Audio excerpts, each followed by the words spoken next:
Halo semuanya, selamat datang di Dempo Sosial tuh. Apakah kalian sering bertanya, kenapa selama ini sekolah online menjadi membosankan ya? Padahal guru-gurunya asik, tapi kayak ada yang kurang gitu. Mungkin jawaban yang tepat adalah kurang persaudaraan. Tapi apakah semua itu realita? Tenang, kita akan bercerita dan membahas tips-tips bersama teman-teman kita. Bersama dengan aku, Bening Larasati, serta 4 teman saya, yaitu adalah Julius, Prin, Jojo, dan juga Hansen. So, let's talk together. Tadi aku sempat singgung nih tentang persaudaraan. Dan salah satu kasusnya adalah sekolah online. Tapi apakah sesuai dengan realita? Agar lebih seru, mendingan kita bercerita yuk. Aku mau tanya ke Jojo nih. Jojo, menurut kamu atau menceritakan tentang pengalaman persaudaraan kamu di dalam lingkup gereja. Kamu ada cerita kah tentang itu? Oke, ya. Suara saya terdengar dengan jelas ya. Oke, terima kasih Bening atas pertanyaannya. Ya, jadi pengalaman tentang persaudaraan saya tentang di gereja adalah dalam gereja saya sendiri ada satu komunitas yang kita bisa ikuti, komunitas remaja yang bisa kita sebut sebagai persaudaraan. Nah, pengalaman saya apa sih? Ketika saya bergabung dengan komunitas tersebut, saya bisa membagikan keluh kesah saya bisa menceritakan pengalaman hidup saya mengalami Tuhan dalam hidup saya, dan juga hal-hal yang lainnya. Intinya saya bisa berinteraksi satu sama lain dengan nyaman dalam komunitas tersebut. Dan dari pengalaman persaudaraan seperti itu, saya sangat merasa nyaman dan sangat setuju jika diadakan komunitas seperti itu di setiap gereja ataupun di luar gereja. Oke, itu adalah pernyataan dan pengalaman yang bagus ya. Kalau menurut Prin nih, ada nggak sih pengalaman persaudaraan kamu di dalam lingkup gereja, lingkup teman-teman di SMP atau sekolah menengah pertama? Ya, jadi dalam lingkup SMP ini mungkin sedikit berbeda ya, dikarenakan kan SMP ini sudah menjadi bisa dibilang masa lalu kita kan, jadi itu sudah menjadi masa yang dulu. Jadi kita mungkin dulu sangat dekat dengan teman kita, tetapi mungkin sekarang kita sudah mulai renggang, mulai jauh, dikarenakan kita kan sudah memiliki jenjang yang lebih tinggi dan kita juga sudah berpisah, mungkin kita sekolahnya berbeda-beda seperti itu. Jadi dari pengalaman saya memang jika kita ingin membangun persaudaraan dengan teman-teman SMP sampai sekarang, yang paling penting itu adalah dari komunikasi. Jadi kita harus selalu berkomunikasi dengan teman-teman SMP kita agar tidak terjadi kerenggangan antara persaudaraan kita, seperti itu. Oke, terima kasih Brin atas sharing-sharingnya. Yeah. Kalau menurut Hansen, bagaimana sih atau apa sih, ada nggak pengalaman-pengalaman persaudaraan kamu di dalam lingkup keluarga bersama dengan keluarga kamu? Ya, menurut saya sih persaudaraan itu yang awal itu selalu dibangun di keluarga. Lalu setelah di keluarga kita bisa memperbaiki atau menambah persaudaraan di jenjang berikutnya seperti sekolah-sekolah dengan bersama teman-teman seperti itu. Begitu. Jadi persaudaraan di keluarga itu sangat penting karena ya itu adalah awal dari semua persaudaraan. Oke, terima kasih Hansen atas sharing-sharingnya. Kalau menurut Julius, ada nggak sih pengalaman persaudaraan kamu di dalam lingkup teman-teman SMA atau sekolah menengah atas? Kalau untuk saat ini sih, karena sedang kondisi pandemi saat ini ya kita agak susah sih, karena kita sekolah juga virtual, kita via Google juga. Jadi ya terbatas lah, hanya teman-teman tertentu yang saya masuk, kayak si Brin, Jojo, sama Hansen. Ya kita biasanya kalau misalnya pengen main ketemu bareng, kita buat rencana kayak misalnya basket bareng atau enggak badminton bareng gitu. Oke, terima kasih Julius atas sharing-sharingnya. Wah, pengalaman tadi seru-seru ya. Kita bisa mendengar cerita dan juga bisa merefleksikan juga nih.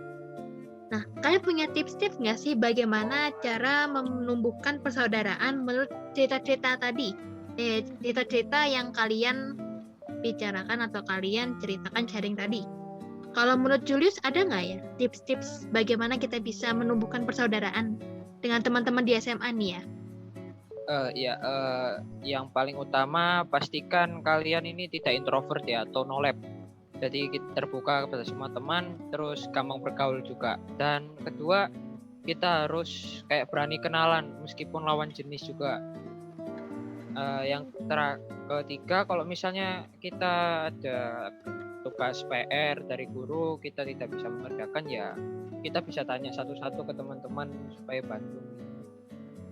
Oke, bagus ya tips-tipsnya tadi ya. Dan saya membantu gitu. Kalau menurut Hansen nih, ada nggak sih tips-tips untuk bisa membangun atau menumbuhkan persaudaraan di dalam lingkup keluarga, terutama keluarga kamu? Kalau dari pengalaman saya sendiri dan dari tips yang bisa saya berikan, ya yang pertama kita bisa kayak pergi keluar bareng, berekreasi bareng. Itu saya sangat anjurkan karena bisa menumbuhkan persaudaraan. Karena semuanya bisa terhibur.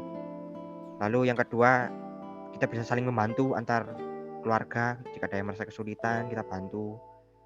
Ya, itu saja sih yang pernah saya alami. Oke, bisa saling membantu ya berarti ya. Iya. Kalau menurut Brin nih, bagaimana sih cara menumbuhkan persaudaraan kamu dengan teman-teman SMP kamu?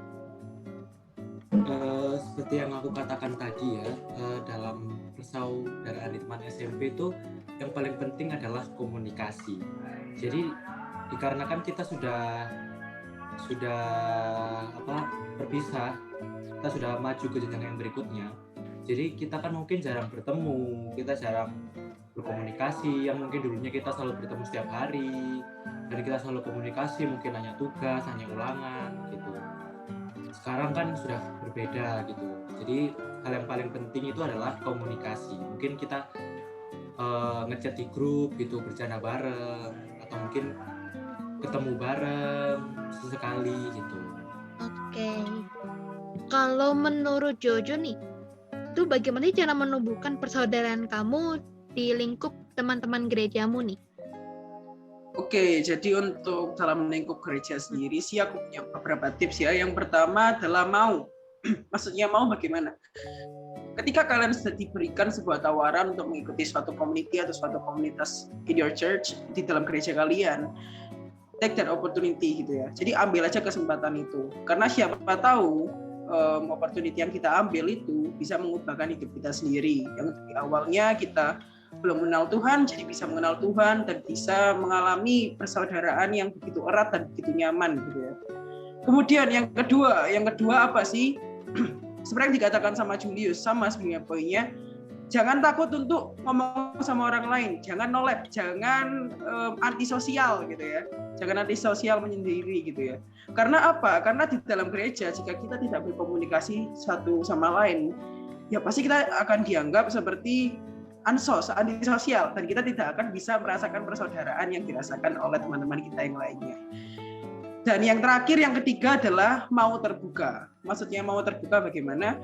Ketika kita sudah bergabung dalam satu community, kita harusnya bisa terbuka untuk bisa sharing, bisa berbagi pengalaman, bisa bercerita tentang cerita-cerita kita, pengalaman-pengalaman kita yang mungkin saja tidak hanya mengubah hidup kita sendiri, mungkin saja bisa mengubah hidup orang lain juga gitu, dengan melalui komunitas yang kita ikuti tadi. Itu saja sih, penting 3 tips dari saya bisa kita gunakan. Oke, terima kasih ya semuanya atas berbagi sharing dan juga berbagi pengalaman serta berbagi tips-tips nih yang berguna dan juga mudah-mudah nih. Oh iya, kalian tahu nggak sih kalau apa yang kita bicarakan ini sesuai dengan tema Dempo Fair loh pada tahun ini, yaitu adalah Complete the Lacuna, Distance Separate Us, Fraternity Unite Us, yang berarti melengkapi bagian puzzle yang hilang. Di saat jarak memisahkan kita dan menciptakan kekosongan, persaudaraan dapat mempersatukan kita dan juga mengisi puzzle-puzzle yang hilang tersebut. Semoga dengan adanya tema Dempo Fair kali ini dan juga dengan adanya talk show hari ini, kita sama-sama bisa menumbuhkan persaudaraan kita di dalam lingkup gereja, di dalam lingkup keluarga, di dalam lingkup SMP, SMA, dan juga teman-teman yang lain, agar kita bisa saling istilahnya menumbuh persaudaraan di masa pandemi ini. Saya Bening Larasati, saya undur diri. Sekian dan terima kasih. Sampai jumpa di pertemuan selanjutnya. Dadah!